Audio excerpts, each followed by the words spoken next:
friends, and welcome to Pod Return to the Waking Sands. We are a Final Fantasy XIV companion podcast where we explore the lore and story of Hydaelyn and beyond.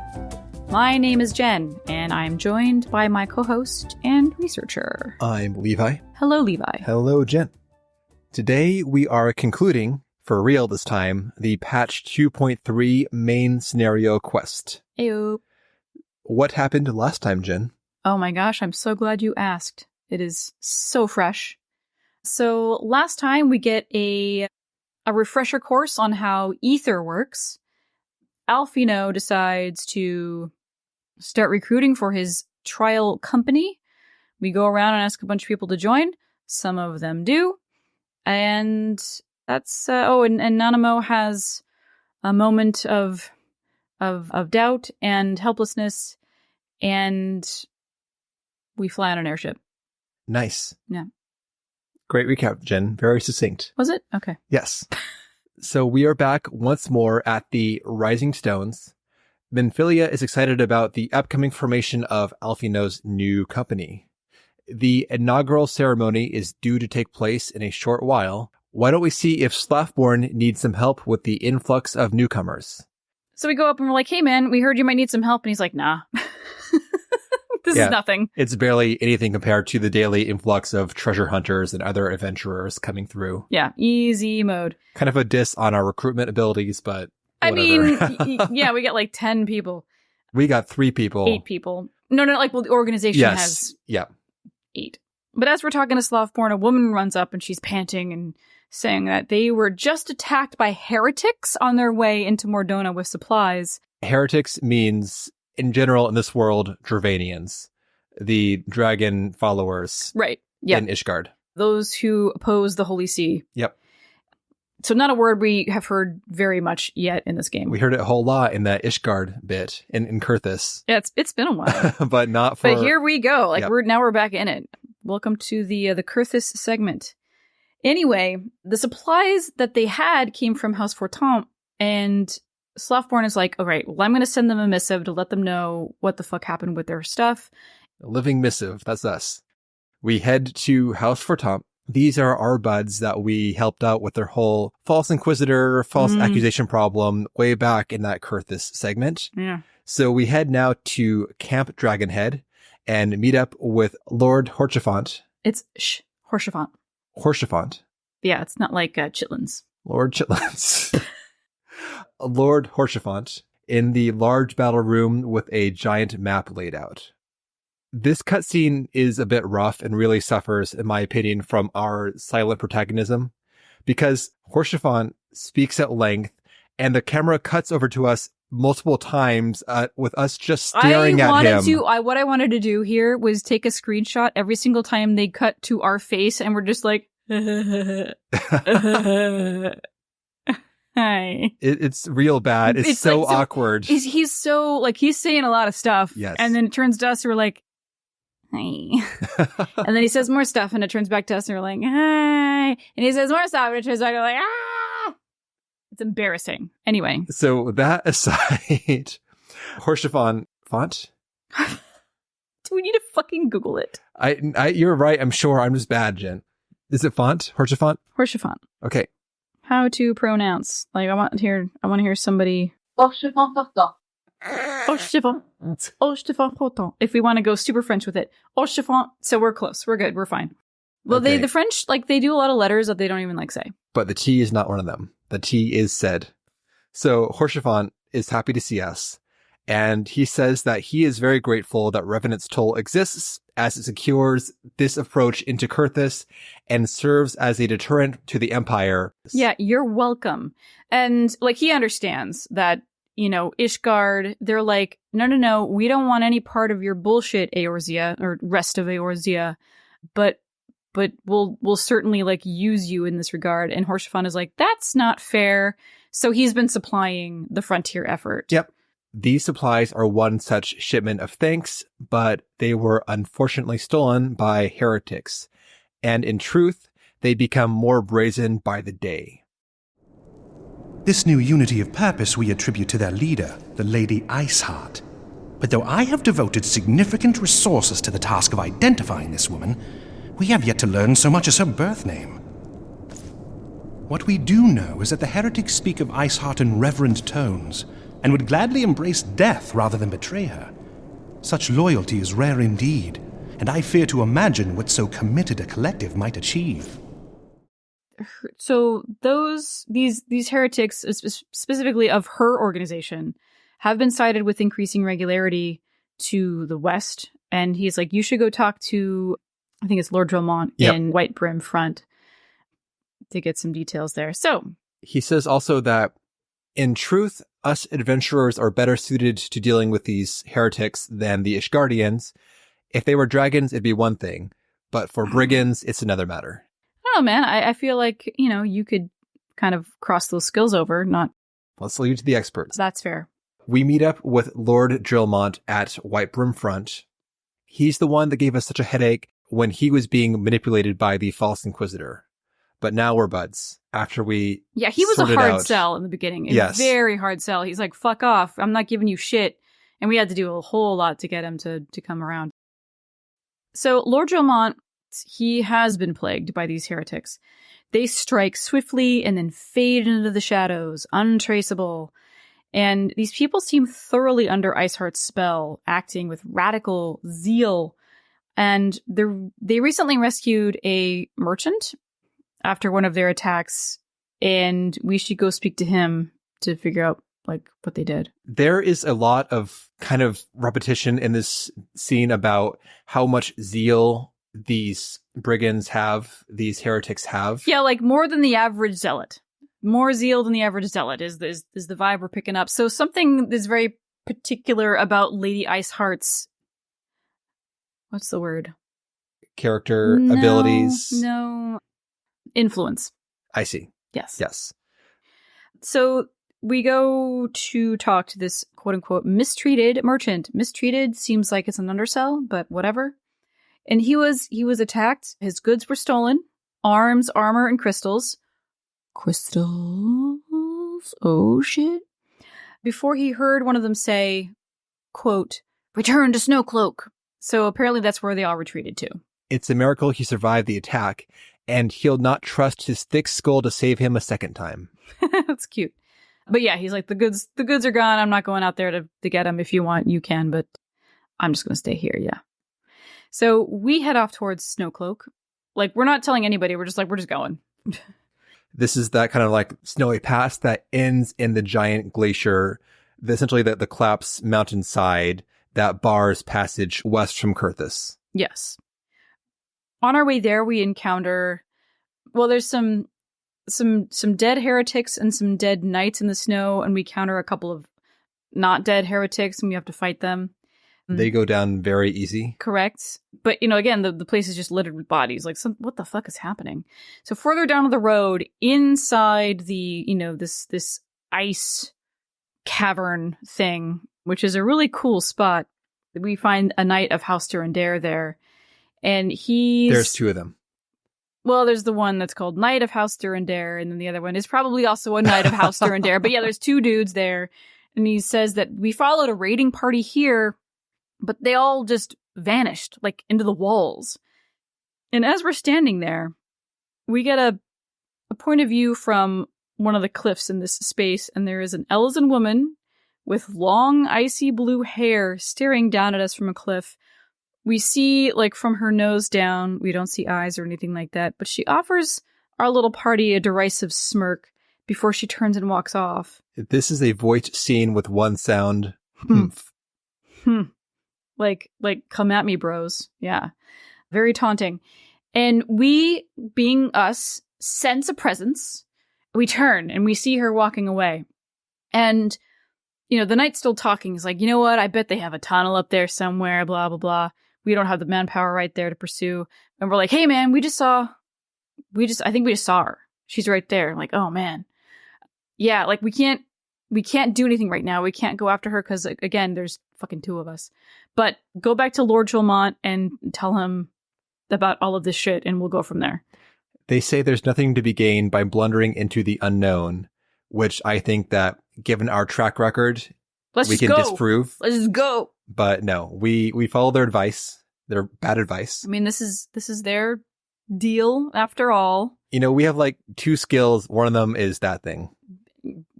Beating dudes. Yeah. So Lord Julmont, he's so tired of this. He says some of his best knights were laid low by these people.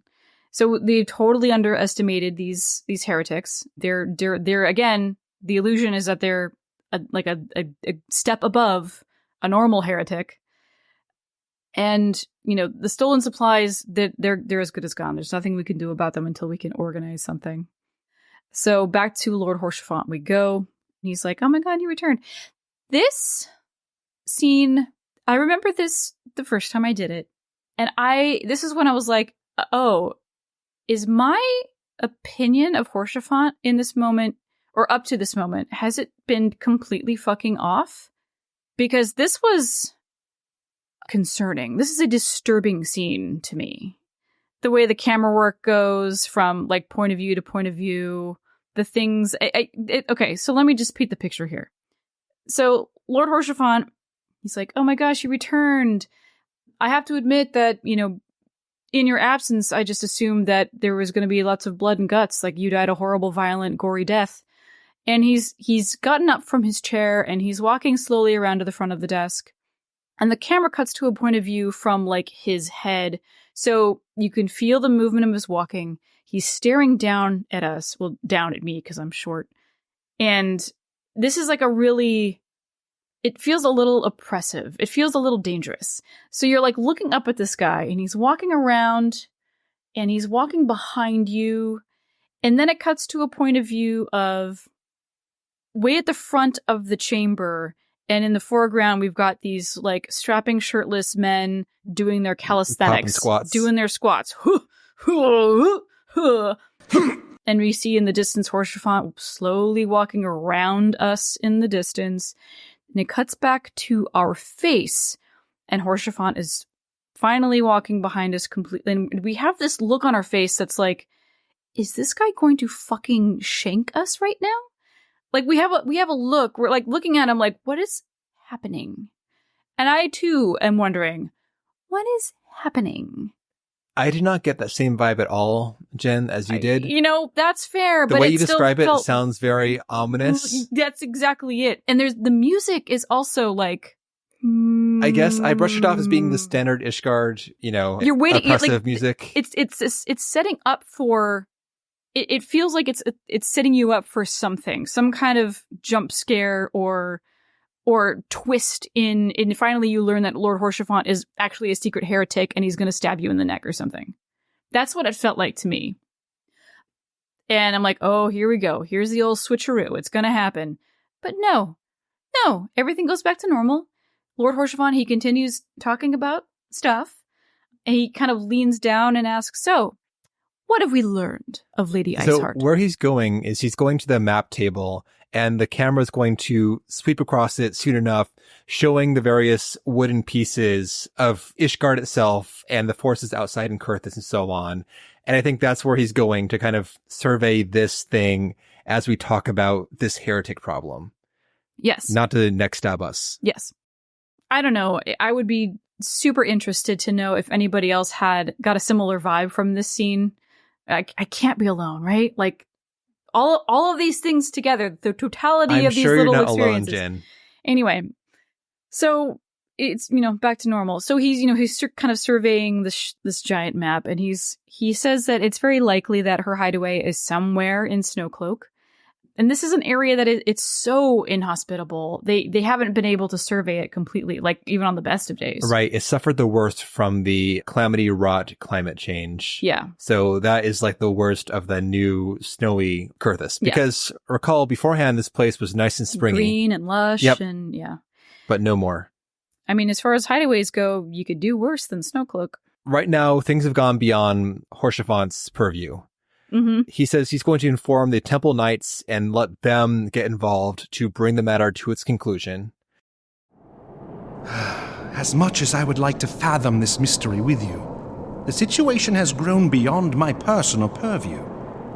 I am bound by duty to inform the Temple Knights and request that they bring this matter to its conclusion. Giving the glowing reports the new commander has garnered thus far, I am certain that they can be relied upon to take appropriate action. Though Iceheart's true identity yet eludes us, you have provided us with a point from which to begin.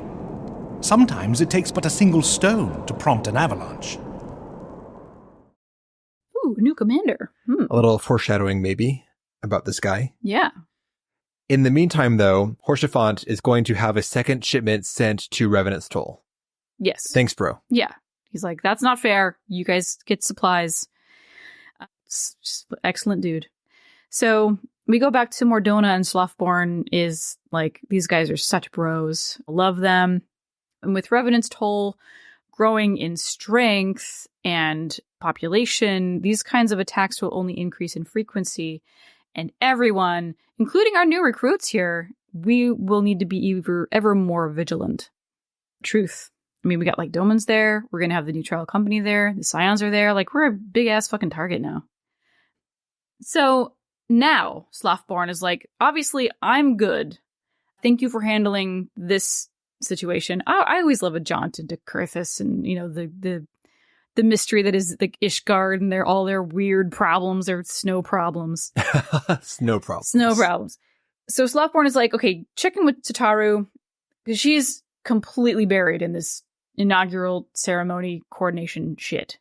And we go in and she's stoked. It's like, thank God. Here are a pile of uniforms. You hand them out to all of the dudes or all of the recruits, and they know to put this shit on and then meet us in the Rising Stones for the thing. She also wonders if the Scions will ever get uniforms. I kind of like that. She's like, well, a well-funded organization is a well-dressed one, I suppose. That's hella foreshadowing, and I love that.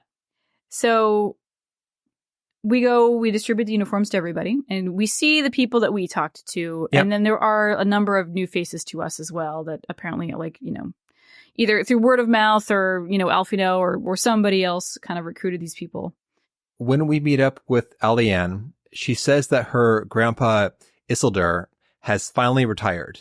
So he's out for good. He was honestly risking things by adventuring. Good. Way to quit while he's ahead. Yeah, he's gonna like chill and chill for the rest of his days. Good. And she's excited though to make her own path. 100%. So welcome. Yeah. Real, the former Company of Heroes guy, makes another reference to that one time that we whistled. Hey, I remember that. Looking for me, was ya? I'd suggest giving a whistling. See, that's great. You know, that's how you build relationships. There are a few converts from the other grand companies. I think one from every GC is also here. Not that they're converts, but they're like, I'm gonna do both. Like I don't understand how you kind of balance. I don't know if they are doing both. They're hella in their uniforms. I don't think they Sure, quit. They're just because. I mean, I think they kind of have to quit because the point is that they're not going to be loyal to their nation. How could they? I think that they are just wearing their old clothes as they are showing up here. They literally just like walked off the job. Like, fuck you guys. I'm going to Mordona. Pretty much, yeah. Right. I think so. I mean, they don't say for sure either way, but that's the impression I got. Because when Alphinaud was asking us, you know, to do recruiting, like, hey, you know, like ask everybody. Ask people of the Maelstrom. Ask people of the Immortal Flames, etc. As if like it's almost like they would be on like in the reserves. You know, they would be like doing their day job.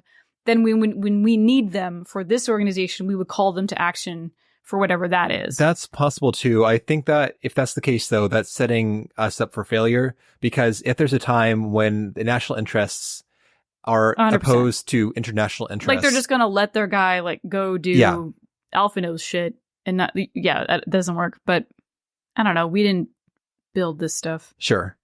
Well, anyway, apparently one recruit already has been made captain. This is a white-haired Alamegan named Ilbert, who tells us that it's an honor to be here. Yeah, I'm like, oh, hey, new face. Apparently you're the captain. Welcome aboard. He seems like he's got some experience. He talks a bit about how uniforms help to kind of build morale and build cohesiveness. He's dressed like he came straight from, like, the front. Yeah. He's got hella armor on. So, great. And then we find Laurentius, the former wood whaler trader, with a group of recruits up on the wall. Mm-hmm. This is very funny. He's the one. Well, no, these aren't recruits. These are just random like archers. So, and they're always there. They're just part of the scenery, right? There's the south, I think the southeast exit from Revenant's Toll, where this is where you go to head to St. Quinox Find.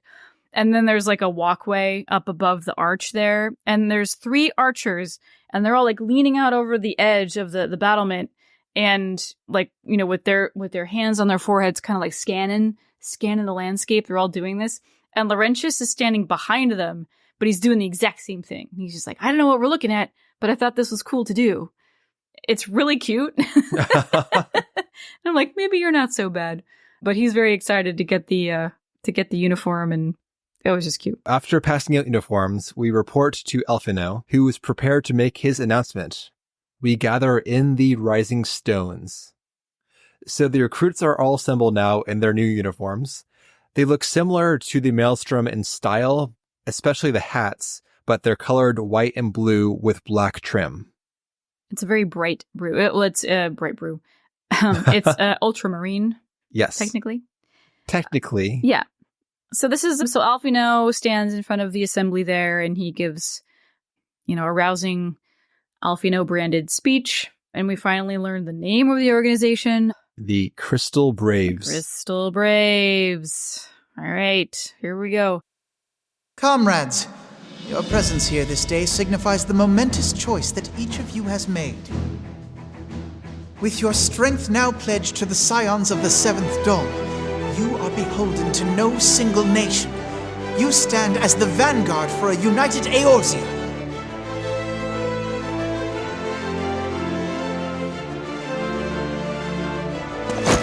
From this moment forth, I declare you Crystal Braves. Let us mend this fractured realm and face our enemies as one.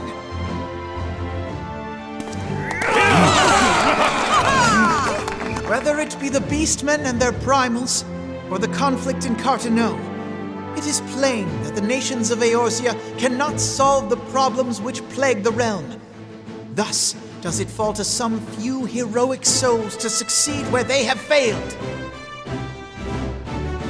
Come, take your place at the Scion's side as guardians of Eorzea, and together we shall fight for the freedom of all!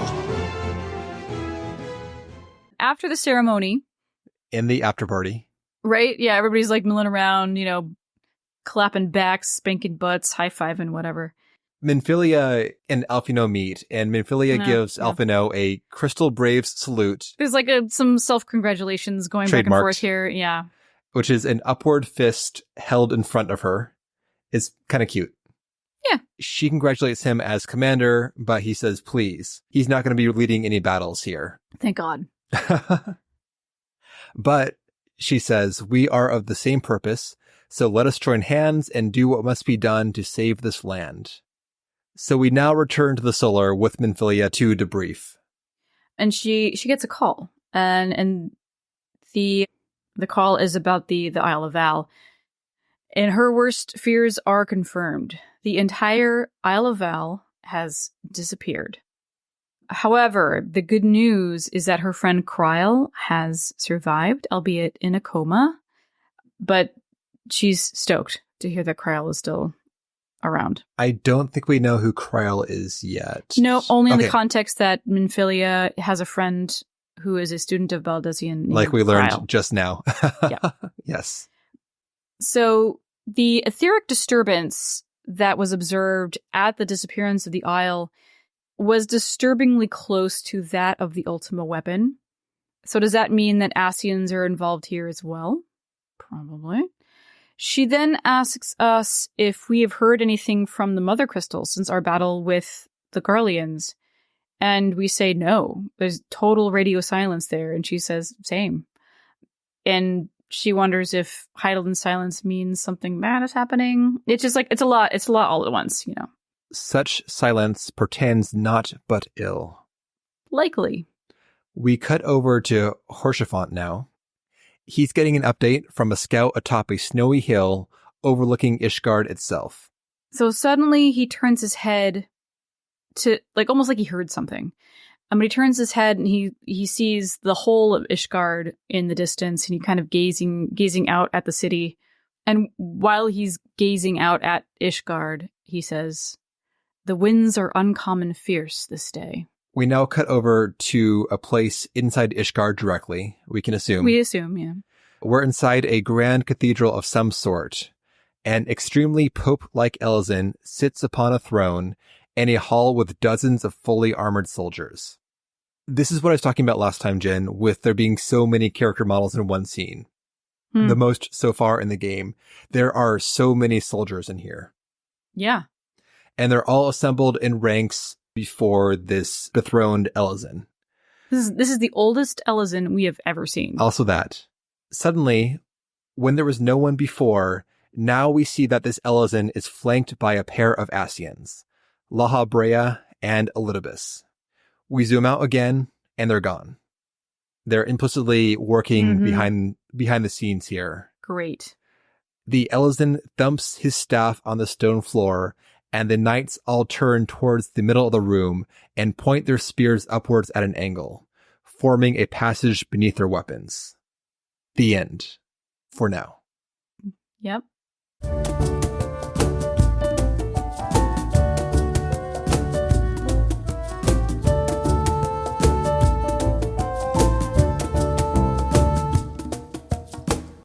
And now that we finished this stretch of MSQ Gen, we can unlock Ramuh Extreme.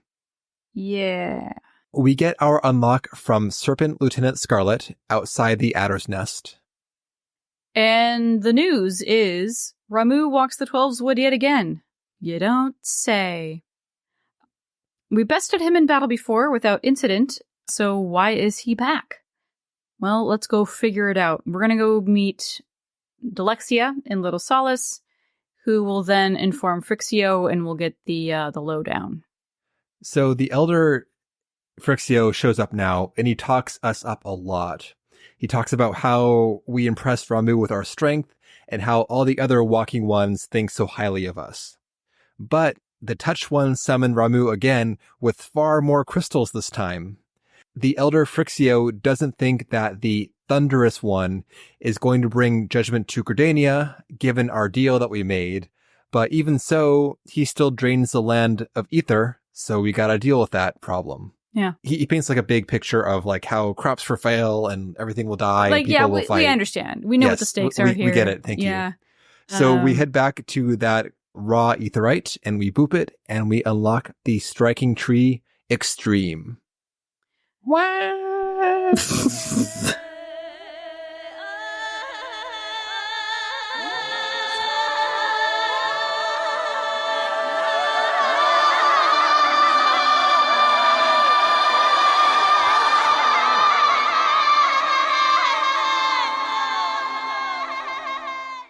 Thank you to the people who joined us on this extreme trial. This was kind of a BS trial, honestly. Oh, it's the worst. But everyone stuck through it. We got the clear. So good job, everyone. Fuck you, Ramuh. Yes. Thank you, in no particular order, to Seyo Mihara on Dark Knight.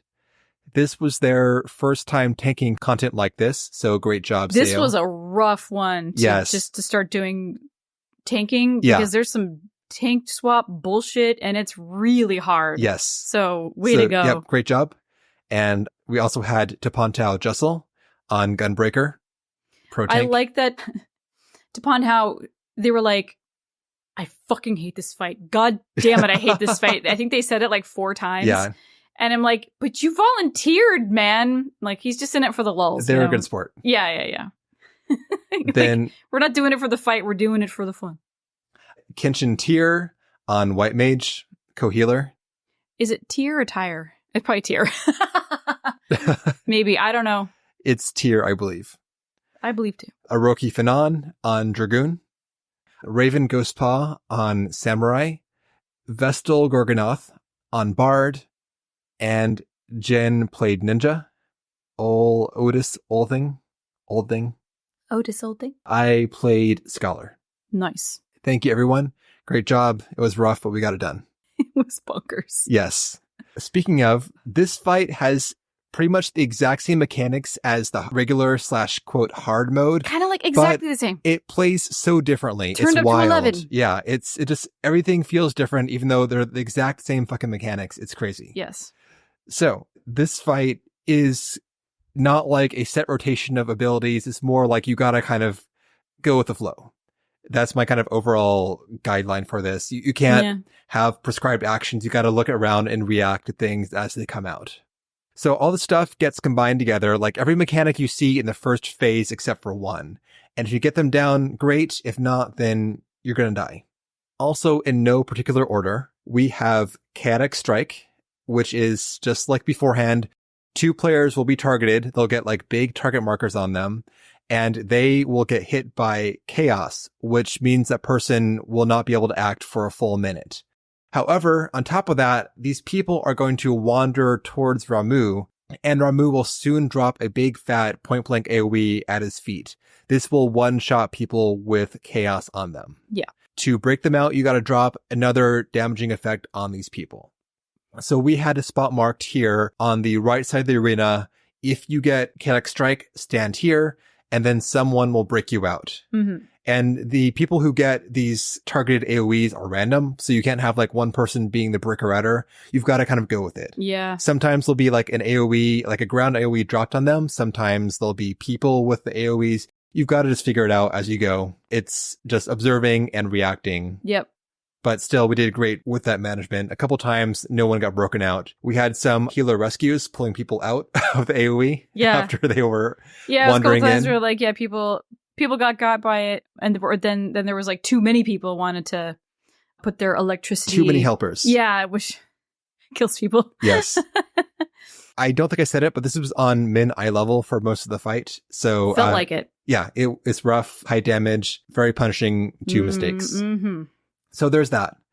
And then Thunderstorm, that's just like the bunch of AoEs on the ground on people. All fine. Just, spread out. Don't overlap AoEs. Easy. Except that this will then leave these lightning balls, these floating ball lightnings wherever the AoE struck. These lightning orbs are crucial to succeeding and also the most infuriating mechanic. So just like in normal, the lightning orbs will power up Ramuh's raid wides. So the more orbs are out there in the wild, the more powerful Ramuh gets. You need, however, the tanks to each collect 3 orbs to get the surge protection buff. So top priority above anything else is that both tanks must have that surge protection. If you collect 3 orbs in short succession, you get that 1 minute long buff. If you collect any orbs after that, you get a stacking debuff that makes it harder to heal you. It's bad. Don't do that. Yep. Tanks got to get that shit ASAP. The main tank needs it first, and then the off tank, because both tanks need to swap. Ideally, the person with aggro will have the surge protection on them at all times. The off tank should taunt Ramuh onto them before the main tank's buff expires. And then, in the best case scenario, the off tank grabs more orbs, gets a new buff, repeat endlessly. That's all good, because if Ramuh is on someone that does not have that buff on them, he drops one-shot kills constantly on people, like all the goddamn time. So if you have aggro and don't have that surge protection buff, you will die. Yeah. And this was how we wiped most of the time. There was some issue with the lightning orbs collection, whatever, phase change, no orbs being around. And Ramuh just starts one-shotting people left and right. Can't protect it, can't invuln it. You need that buff. The tanks need the buff to survive it. And you think Good King Malgamog the 12th is a lot to juggle and you're running around screaming, everything's on fire. This is so much worse. Yeah. Obviously, tanks need the buff. Great. They get dibs. But then there are far more orbs in existence than the tanks need. So you'll need to have times when the DPS and so on need to collect a few orbs. These people do not want to grab 3 orbs. If you get 3 orbs, you get that minute-long buff. If other people get this, it's bad actually, because you want them to be free and unbuffed to be able to collect more orbs.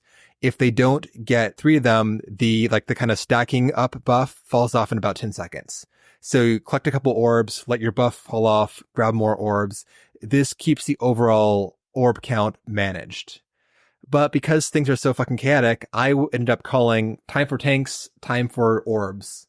to try to keep people aware of what Yeah, because time it was. sometimes you wanted people to get rid of all the orbs. Sometimes you needed all the orbs out for the tanks. Yep. Yeah. And this is unforgiving. If there are not enough orbs out there and the tanks are losing their surge protection buff, you are going to wipe. Yeah. You need to have the buff up at all times. If you don't, it's over. Rough stuff there. That's pretty much it for the first phase.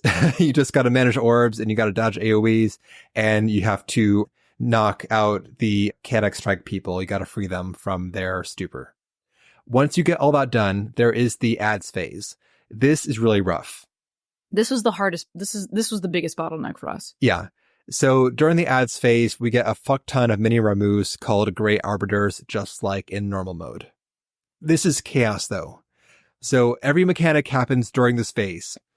Chaotic strike, the random AoEs, the player AoEs, the one-shot tank kills. The electrification of the water. Right. These Great Arbiters, they're in the water. But if you're standing in the water when Ramu does his big thunderstorm ability, it will make the water electrify and you will take heavy damage, if not death. So much damage. I died so much to this one because, melee. So I had to be in the water. So it was super annoying. And it was like, okay, everybody, we all agreed we're going to start at the ad on the north and work our way clockwise. So we all can focus. But it didn't matter. Because everybody was dealing with so much other random bullshit. There was maybe one, maybe two people on an ad at a time. It was painfully slow, this process. And I think that's on purpose because it's the DPS check. You have just enough time to get rid of all of these ads before he does his minion rage thing. Yeah, the judgment bolt. Yeah. So anyway, I'm going in, I'm kicking, and then I run out just in time for the water to get electrified, and then I run back in, I'm kick, and then I run back. It was just a constant battle, running in and out, using my ranged shit when I could. But it felt bad because I had to stand on the grass for most of the time, just doing my shit fuck little dagger throw. Pew, pew, pew, pew, pew, pew, because I'm waiting for my mujas to get back up. Anyway. And that was everybody's problem. Everybody was dealing with the same bullshit. So Judgment Bolt is either a one-shot guaranteed wipe if there are any Great Arbiters up, or a little tiny slap if there's not. It's Judgment Bolt. It does nothing. Yeah, if you have the ads killed. The only other mechanic in the fight, if you can make it past the ads phase, is Rolling Thunder. This will tether two players together. It works just like normal mode, where one person needs to grab 3 orbs to break the tether.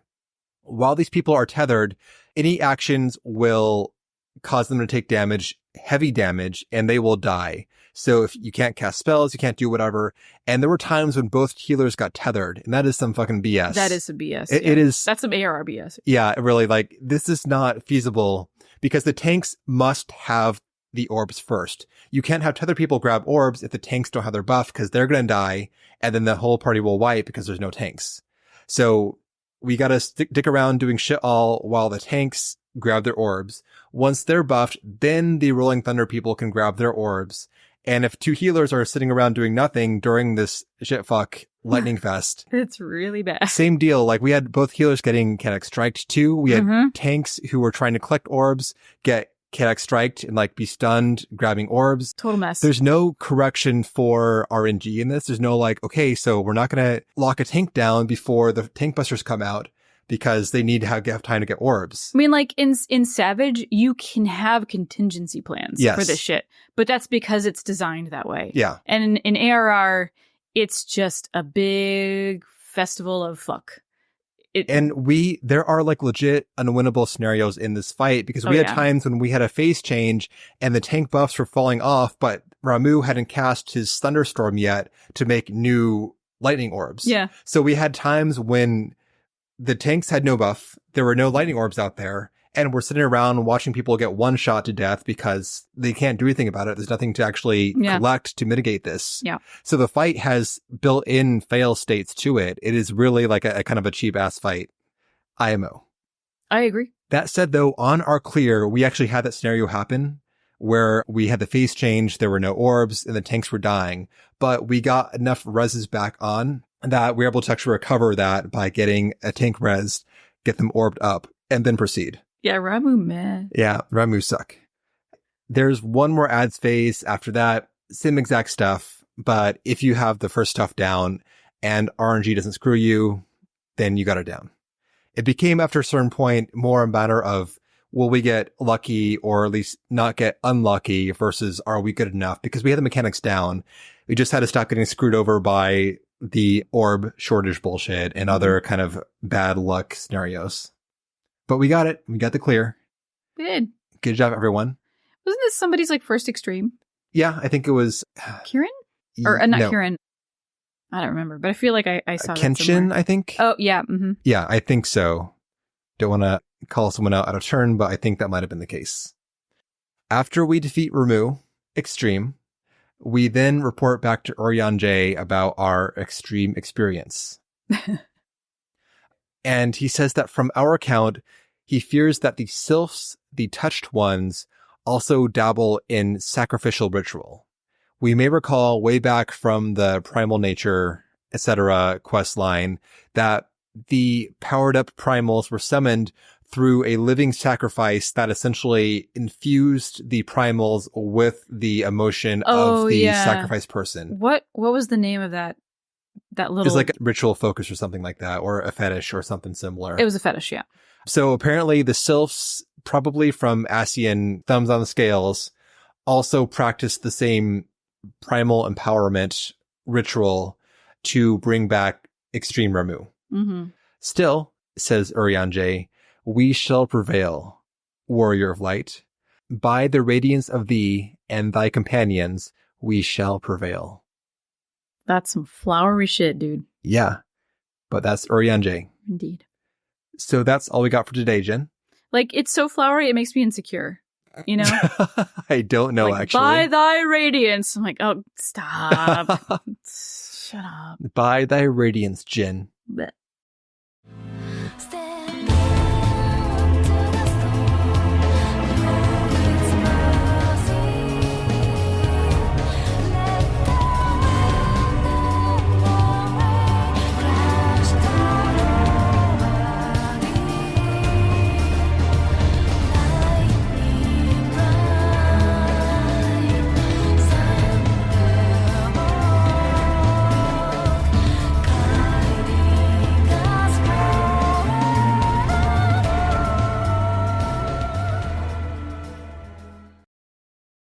Any closing thoughts, Jen, on Ramu or on the MSQ? Yeah, I'm just really excited for the Crystal Braves.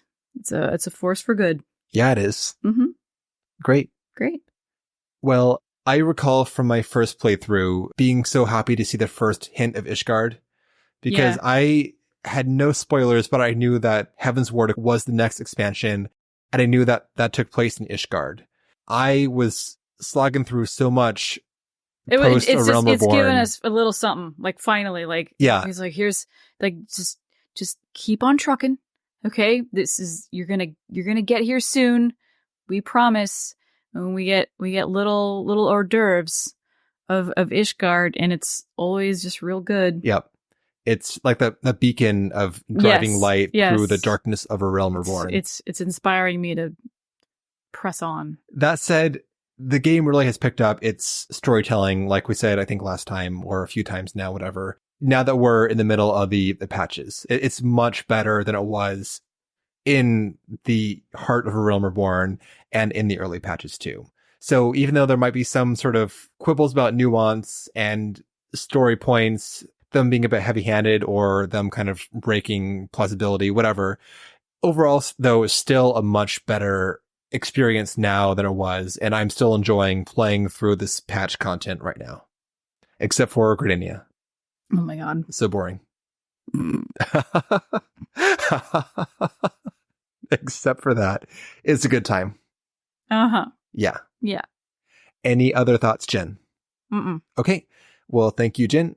Thank you again to our Extreme Party, and thank you, everyone. Next time, we are picking up with our Palace of the Dead series, going right into our series ASAP. So we'll be playing through the Tam-Tara Deepcroft hard next time.